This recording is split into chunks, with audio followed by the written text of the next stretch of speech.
आज प्रस्तुत है एक छोटी सी कहानी। इसी नगर में एक सेठ जी रहते थे। उनके घर के नज़दीक ही एक मंदिर था। एक रात्रि को पुजारी के कीर्तन की ध्वनि के कारण उन्हें ठीक से नींद नहीं आई। सुबह उन्होंने पुजारी जी को खूब डांटा कि ये सब क्या है। पुजारी बोले, एकादशी का जागरण कीर्तन चल रहा था। सेठ जी बोले, जागरण कीर्तन करते हो तो क्या हमारी नींद हराम करोगे? अच्छी नींद के बाद ही व्यक्ति काम करने के लिए तैयार हो पाता है, फिर कमाता है, तब खाता है। इसके बाद पुजारी और सेठ के बीच हुआ संवाद। पुजारी, सेठ जी, खिलाता तो वह खिलाने वाला ही है। सेठ जी, कौन खिलाता है? क्या तुम्हारा भगवान खिलाने आएगा? पुजारी, वही तो खिलाता है। सेठ जी बोले, क्या भगवान खिलाता है?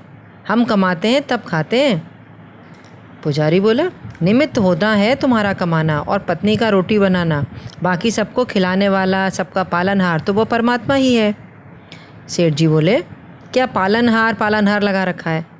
बाबा आदम के ज़माने की बातें करते हो? क्या तुम्हारा पालने वाला एक को आकर खाना खिलाता है, एक के मुंह में कौर डालता है? हम कमाते हैं तभी तो खाते हैं। पुजारी ने कहा, सभी को वही खिलाता है। सेठ जी बोले, हम नहीं खाते उसका दिया। पुजारी बोला, नहीं खाओ तो मार कर भी खिलाता है।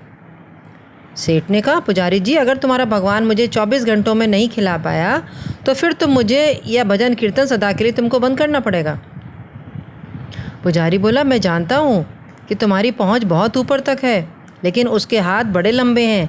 जब तक वो नहीं चाहता तब तक किसी का बाल भी बांका नहीं हो सकता। आजमा कर देख लो। निश्चित ही पुजारी जी भगवान में प्रीति रखने वाले कोई सात्विक भक्त रहे होंगे। पुजारी की निष्ठा परखने के लिए सेठ जी घोर जंगल में चले गए और एक विशालकाय वृक्ष की ऊंची डाल पर ये सोचकर बैठ गए, अब देखें इधर कौन खिलाने आता है। 24 घंटे बीत जाएंगे और पुजारी की हार हो जाएगी और सदा के लिए कीर्तन का झंझट खत्म हो जाएगा। तभी एक अजनबी आदमी वहाँ आया।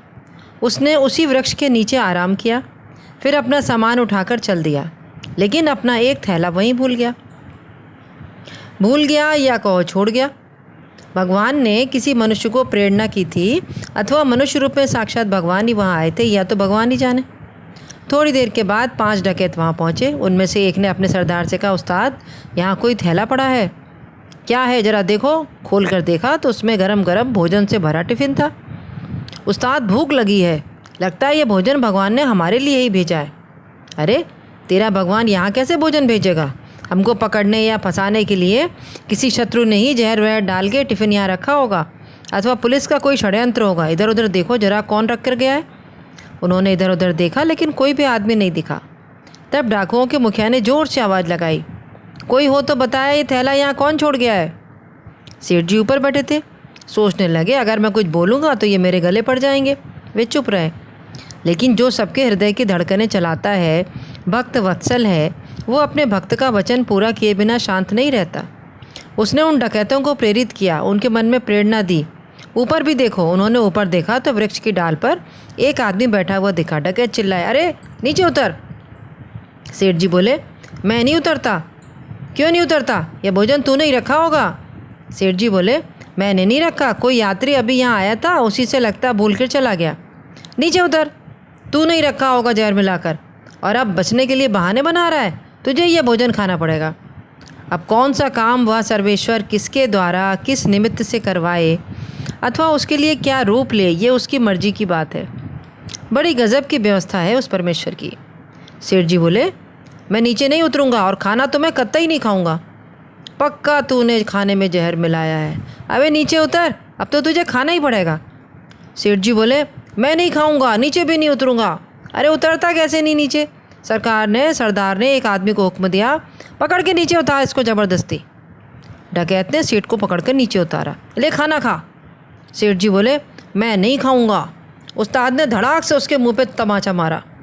सेठ को पुजारी जी की बात आई, नहीं खाओगे तो मार कर खिलाएगा। सेठ फिर बोला, मैं बिल्कुल नहीं खाऊंगा।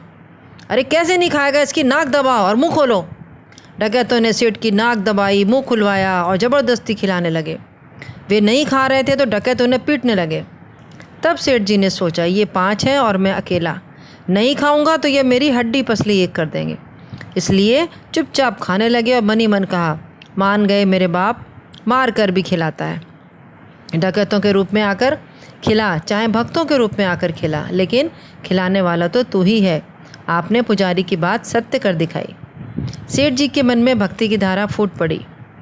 उनको मार पीट कर डकैत वहाँ से चले गए तो सेठ जी भागे और पुजारी जी के पास आकर बोले, पुजारी जी मान गए आपकी बात, नहीं खाए तो वह मार कर भी खिलाता है। संसार जगत में निमित्त तो कोई भी हो सकता है, किंतु सत्य यही है कि भगवान ही जगत की व्यवस्था का कुशल संचालन करते हैं। अतः अपने जगत के आधार भगवान पर विश्वास ही नहीं बल्कि दृढ़ विश्वास होना चाहिए।